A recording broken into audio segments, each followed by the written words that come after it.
보통 사람들이 1년에 연봉을 1억 받으면 많이 받는다 이렇게 말을 하지요.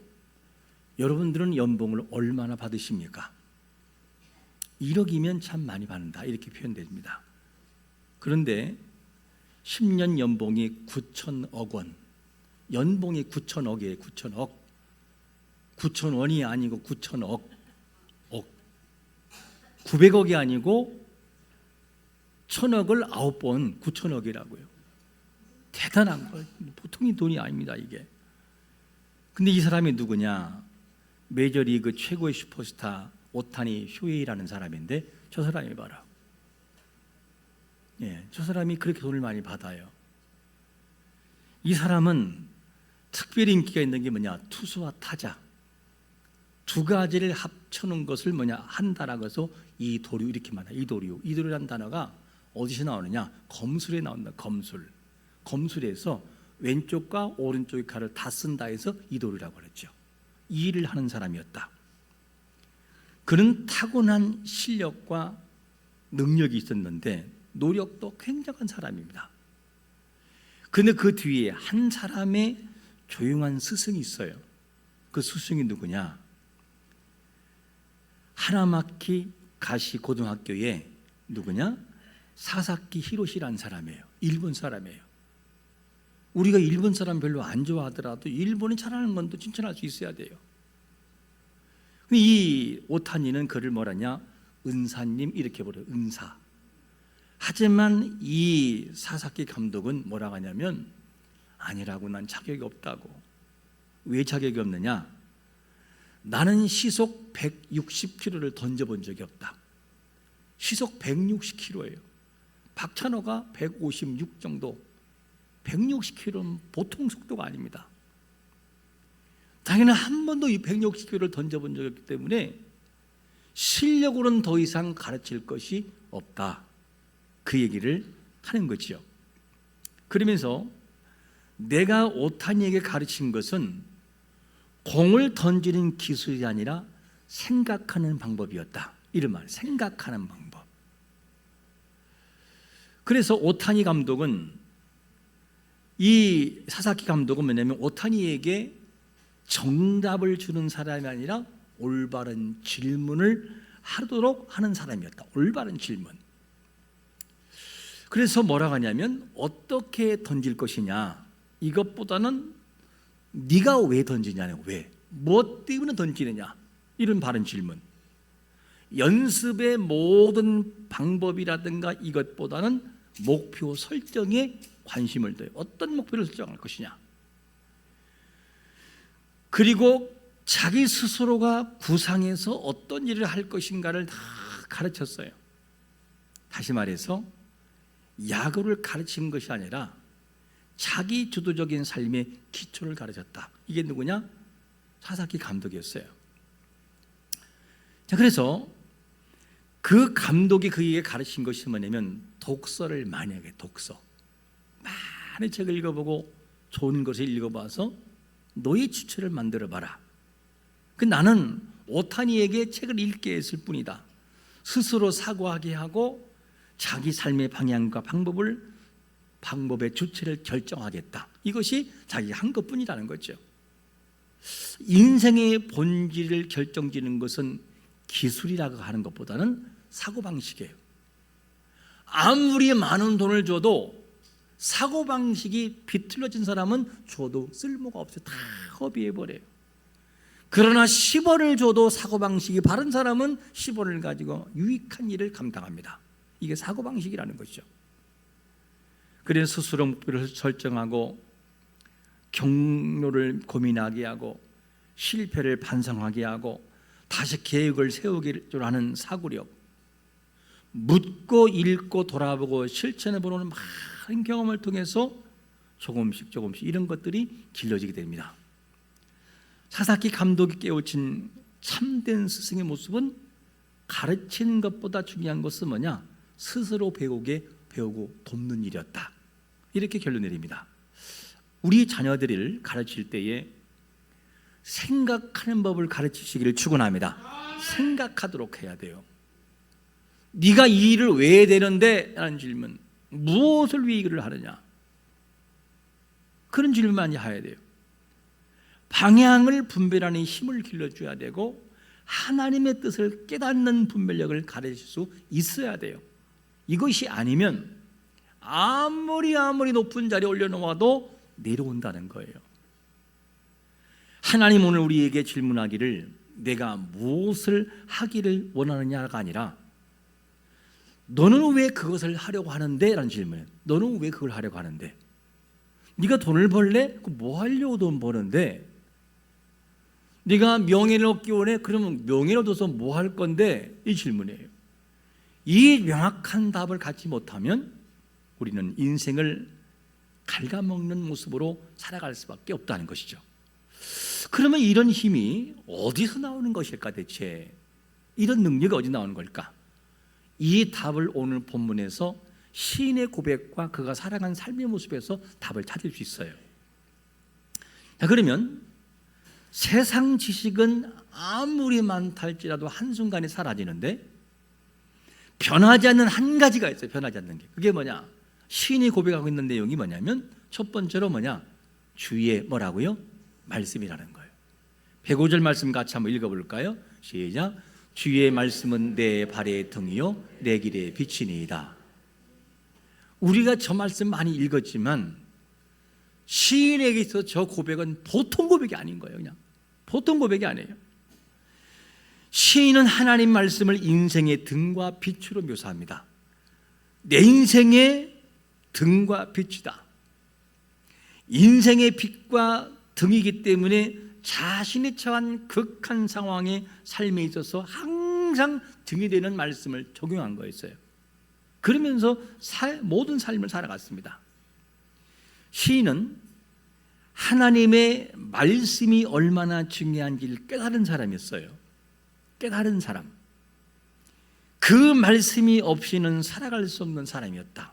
깨닫는 것이 얼만큼 중요하냐면 이거를 인생에서는 철이 난다 이렇게 말합니다. 나이가 아무리 많아도 성이 나이가 있어요. 성장하지 않고 성숙하지 않는 사람.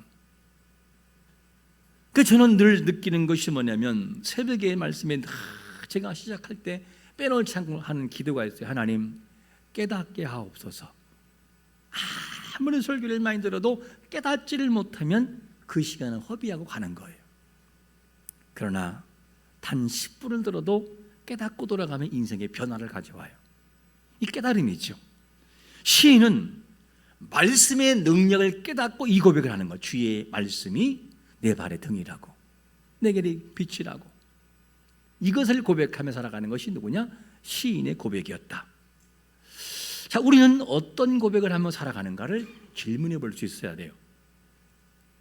우리가 혹시 예배가 없어도 기도가 없어도 하나님을 신뢰하지 않아도 그냥 살 것처럼 느껴지고 있으신가요 혹시? 그렇다면 그 삶은 참으로 위험한 길을 걷고 있는 겁니다. 예배를 안 드리고 예배가 없어도 상관이 없고 기도 안 해도 그 상관이 없고 기도는 열심히 하는 사람이 하는 것이고 하나님을 신뢰하는 거 나 그냥 잘 살고 있으니까 건강하고 검진 받으면 100점 나오고 아무 문제 없어요. 그 삶이 얼마나 위험한 삶인지를 여러분 아셔야 돼요. 우리의 호흡을 연장하신 이가 전능하신 하나님인 걸 믿으시기를 축원합니다. 하나님이 딱 놓는 순간 모든 건 깨져버리고 만다는 것을 우리가 알아야 돼요. 그걸 모르면 안 돼요. 이를 깨우치지 못하면 하나님이 다양한 환경을 통해 그 사람이 생각하도록 만들어 놓는다는 거죠. 그게 뭐냐? 하나님의 자녀이기 때문에 간섭하는 내용이에요.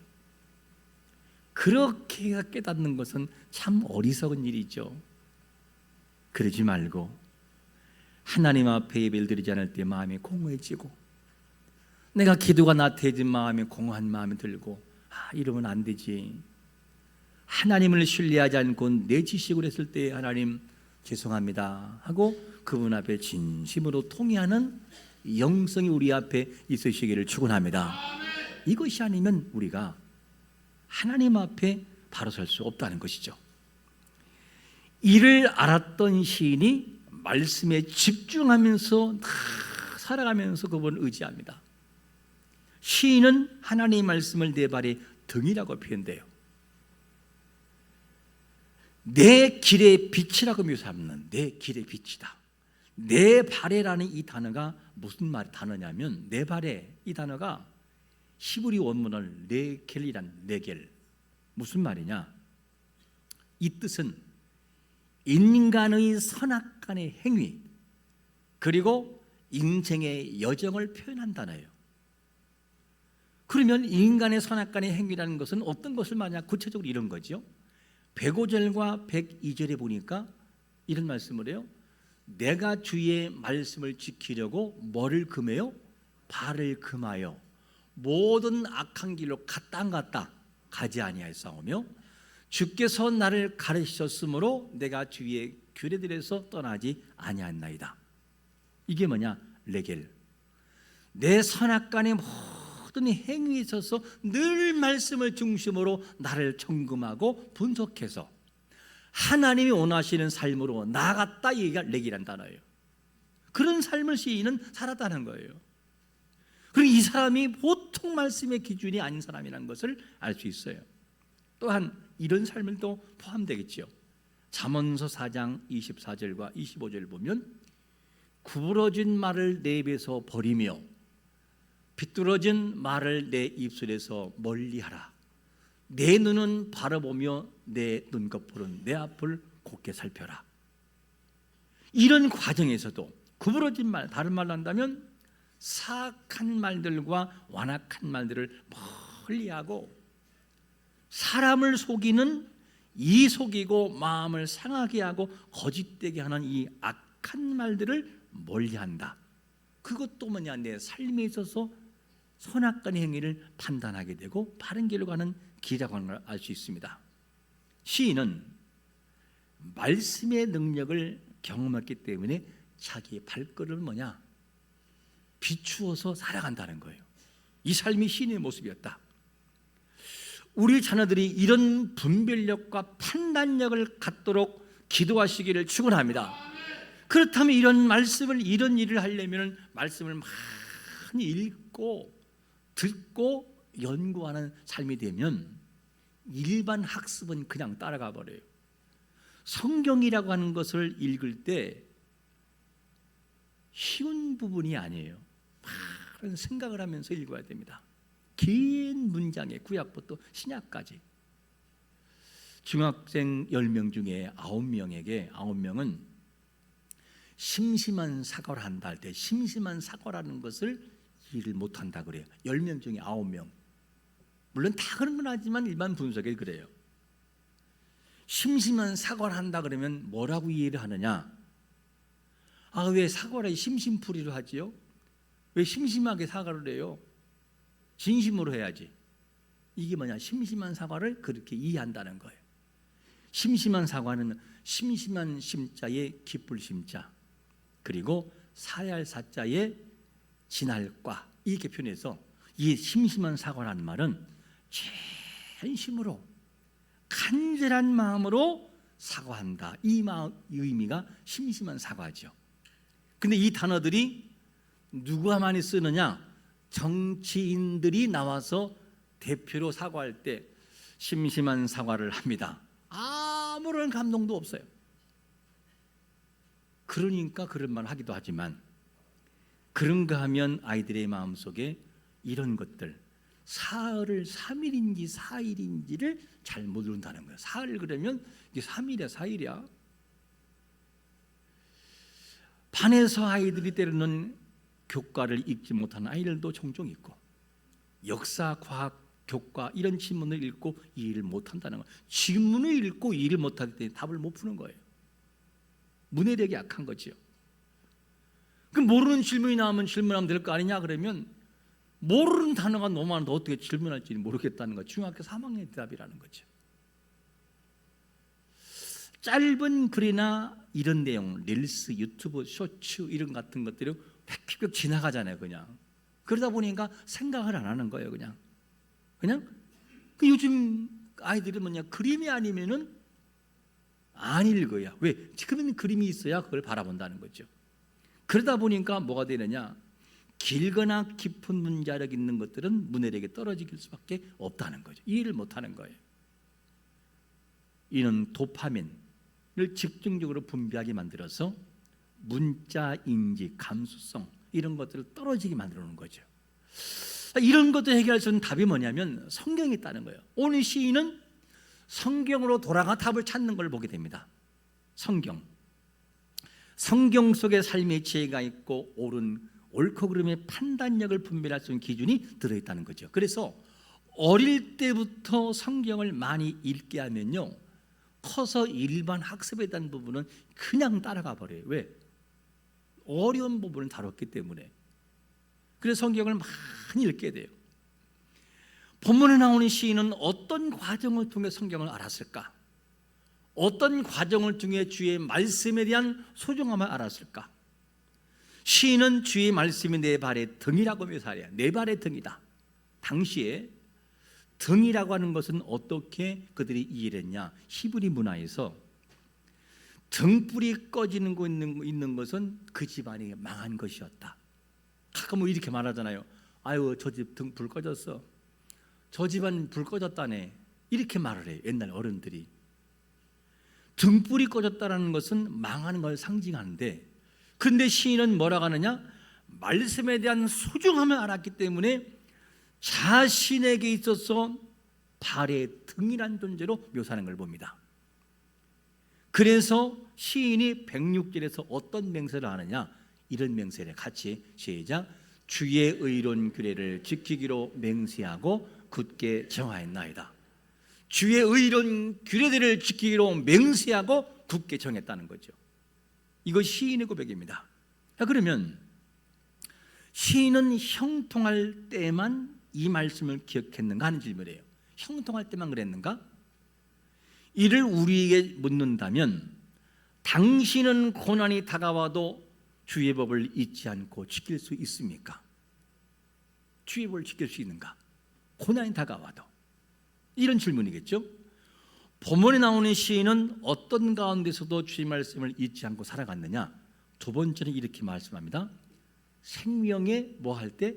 이어받을 때에도. 109절 말씀은 같이 한번 읽어볼까요? 109절 시작. 나의 생명이 항상 나의 주의 법을 잊지 않아이다. 나의 생명이 항상 위기에 있사오나 나는 주의 법을 잊지 않아이다.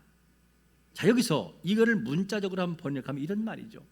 나의 생명이 나의 손에 있나이다. 왜 이런 단어가 나오냐면 시인이 처한 상황이 어떤 것이냐? 외부의 도움을 전혀 받을 수가 없어요. 외부의 도움이 없이 나의 생명을 내가 책임져야 될 위기가 지금 나에게 있습니다. 그런 상황에서도 시인이 뭐냐? 자기는 하나님을 떠나지 않았다는 거예요. 어떤 상황이랄지라도. 그 시인이 107절에서 뭐라고 고백했냐면 나의 고난이 매우 심하다 이런 표현을 써요. 자신의 극한 고난의 상태에 있음을 알았지만 시인은 말씀을 잊지 않고 살아가요. 그래서 이를 뭐냐? 나는 주의 법을 잊지 아니하나이다.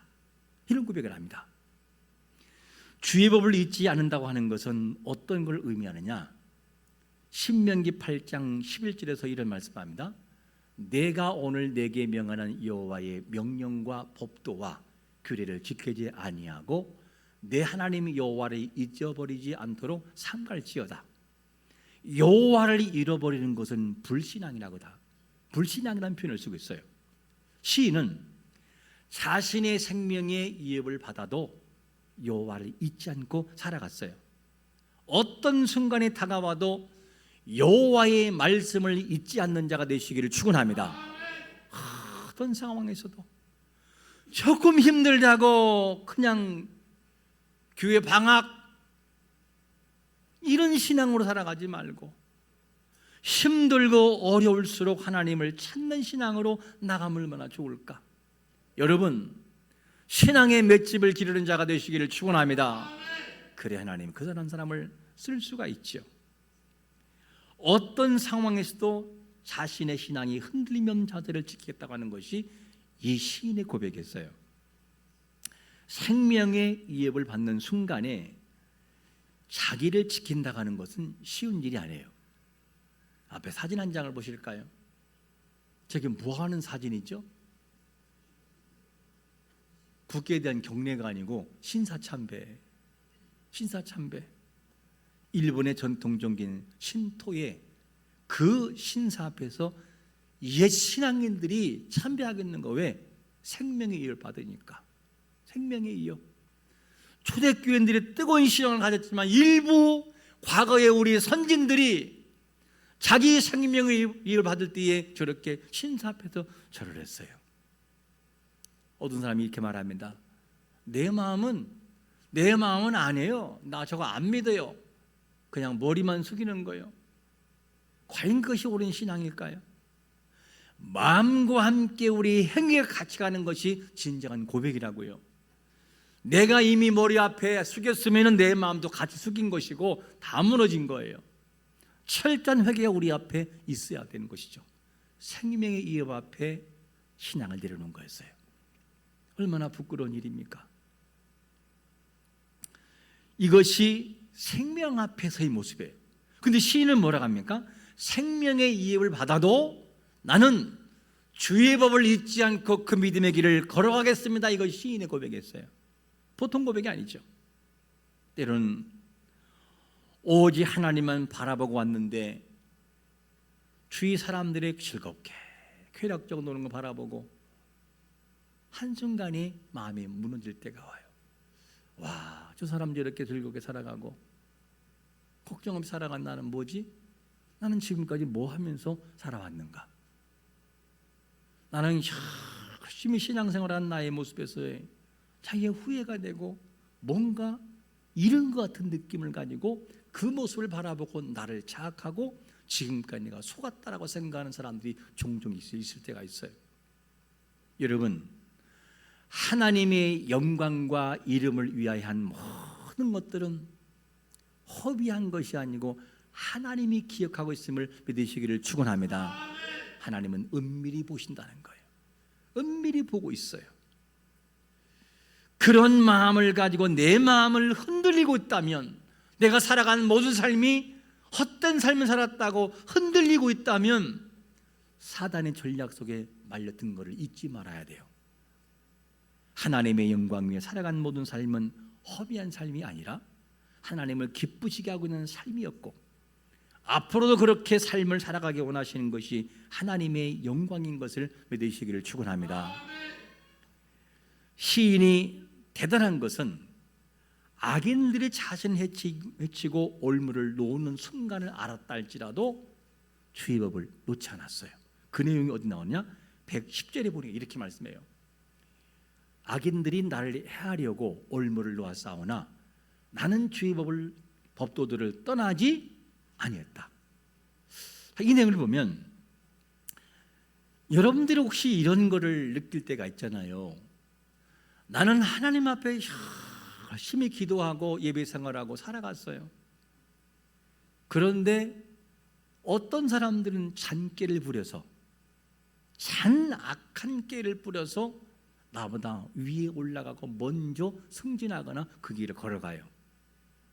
그래 놓고도 위에 올라가서 무시하고 우습게 보면서 나갈 때 속에서 울분이 올라올 수 있어요. 나는 할 줄을 몰라서 안 하는 줄 알아?